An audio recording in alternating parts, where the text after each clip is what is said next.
അപ്പോൾ ഇന്ന് നമ്മളുള്ളത് ഖത്തർകുട്ടൻ മണിക്കുട്ടൻ്റെ വീട്ടിൽ ഓണാഘോഷ പരിപാടിയിലാണ് കേട്ടോ. അപ്പോൾ നമ്മൾ ഫ്രണ്ട്സൊക്കെ എല്ലാവർക്കും ക്ഷണമുണ്ട്. എല്ലാവരും ചെന്നിട്ട് നമ്മൾ എന്ത് ചെയ്ത് ആദ്യം നമ്മൾ പൂക്കളിട്ട് തുടങ്ങി. അപ്പോൾ നമ്മൾ താജു, ഖാദർ, മണിക്കുട്ടൻ, പിന്നെ നമ്മൾ മൻസൂർ, വാപ്പുട്ടി, അങ്ങനെയുള്ള കുറേ ആൾക്കാരുണ്ട് കേട്ടോ.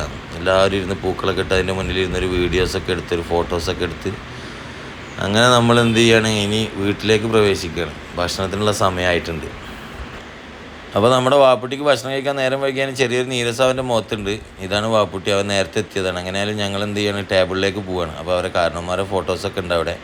എങ്ങനെയായാലും ഞങ്ങൾ ഭക്ഷണത്തിൻ്റെ ടേബിളിലെത്തി. വിഭവസമൃദ്ധമായ ഒരു സദ്യ തന്നെ ആയിരുന്നു. കൂട്ടുകറി, കാളൻ, ഓലൻ, കിച്ചടി, പച്ചടി, പിന്നെ മെയിനായിട്ടുള്ള സാധനം എന്താ, അവിയൽ, പിന്നെ എലിശ്ശേരി, പുളിശ്ശേരി, പിന്നെ നമ്മളെ കായ വറുത്തത്, പിന്നെ എന്തുപ്പേരിയ, ശർക്കര ഉപ്പേരി, പിന്നെ പപ്പടം, എല്ലാം ഉണ്ടായിരുന്നു കേട്ടോ. കുറേ സാധനങ്ങൾ വിട്ടുപോയിട്ടുണ്ടാവും. ഇഞ്ചിപ്പുളി, പുളിയഞ്ചി എന്നൊക്കെ പറയുന്ന സാധനങ്ങൾ. ഞങ്ങളെല്ലാവരും നന്നായിട്ട് ഭക്ഷണം കഴിച്ചു, ആസ്വദിച്ചിട്ട് തന്നെ കഴിച്ചു. മണിക്കുട്ടൻ്റെ അമ്മക്ക് ചെറിയൊരു വയ്യായൊക്കെ ഉണ്ട്, എന്നാലും അവർ നമുക്ക് വിളമ്പിത്തരാനൊക്കെ ഉഷാറായിട്ട് അവിടെ ഒപ്പം ഉണ്ടായിരുന്നു. പിന്നെ മണിക്കുട്ടൻ്റെ വൈഫുണ്ടായിരുന്നു. അവരൊക്കെ സ്നേഹത്തോടെ നമുക്ക് വിളമ്പി അത് തന്നു. നമ്മൾ ഉഷാറായിട്ട് സാമ്പാറൊക്കെ നല്ല ടേസ്റ്റ് ഉണ്ടായിരുന്നു കേട്ടോ. എങ്ങനെയായാലും എല്ലാവരും കഴിക്കുന്നത് കണ്ടാൽ തന്നെ അറിയാം, അത്യാവശ്യം നല്ല പോളിങ്ങാണ് ഉണ്ടായിട്ടുള്ളത്. പിന്നെ റഫി നമ്മളൊപ്പം കട്ടക്ക് നിന്നിട്ടുണ്ടായിരുന്നു. രസം കുടിക്കുന്ന വാപ്പുട്ടിയുടെ ഒക്കെ ഓരോ കോലം. താജു അതിൻ്റെ ഇടയിൽ നല്ല പഴപ്പായസം ആദ്യം രുചിച്ച് നോക്കി.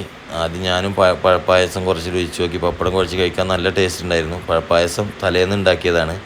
അത് കഴിഞ്ഞിട്ട് നമ്മൾ അടപ്രഥമൻ വന്നു. നമ്മൾ അതും കുറച്ച് കുടിച്ചു. അതിനുശേഷം നമ്മൾ വാഴൻ്റെ ഇലയിലേക്ക് നമ്മളെ പ്രഥമൻ ഇട്ടിട്ട് അതിലേക്ക് പപ്പടം കിട്ടാൻ വേണ്ടിയിട്ടുള്ള വെയിറ്റിംഗാണ് കേട്ടോ. വന്ന പപ്പടമൊക്കെ ഈ നാക്കാലികൾ ഇരുന്ന് തിന്ന കാരണം നമുക്ക് പായസത്തിൽ ഇപ്പോൾ കിട്ടിയിട്ടുണ്ട് ഒരു പപ്പടം. അത് കുഴച്ചിട്ട് നമ്മൾ നന്നായിട്ട് അടപ്രഥമനൊരു പിടുത്തം പിടിച്ച്. മൈസൂരിപ്പായത്തിൻ്റെ ഒരു കുറവുണ്ടായിരുന്നു, അത് നിങ്ങൾ കുറച്ച് നേരത്തെ ചെല്ലുണ്ടായിരുന്നു. ഞങ്ങൾ ലേറ്റായിട്ടാണ് ചെന്നത്. എങ്ങനെയായാലും നല്ല ഉഷാറായിരുന്നു. മണിക്കുട്ടനും ഫാമിലിക്കും ദൈവം എല്ലാ അനുഗ്രഹങ്ങളും നൽകട്ടെ. അത് കഴിഞ്ഞ് നമ്മൾ ഓണം കഴിഞ്ഞ് ഭക്ഷണമൊക്കെ കഴിഞ്ഞ് നമ്മൾ ഇലയൊക്കെ മടക്കി പോകാനുള്ള പരിപാടിയിലാണ്. അപ്പോഴാണ് റഫിക്ക് വീണ്ടും പായസം വേണമെന്നിട്ട് അവൻ വീണ്ടും അതിലേക്ക് പപ്പടം ഇട്ടത്. അങ്ങനെ കുറേ ഞങ്ങളൊക്കെ കഴിച്ച് കഴിഞ്ഞിട്ട് ഇവർക്കും വേണ്ടിയിട്ടുള്ള വെയിറ്റിങ്ങിലാണ്.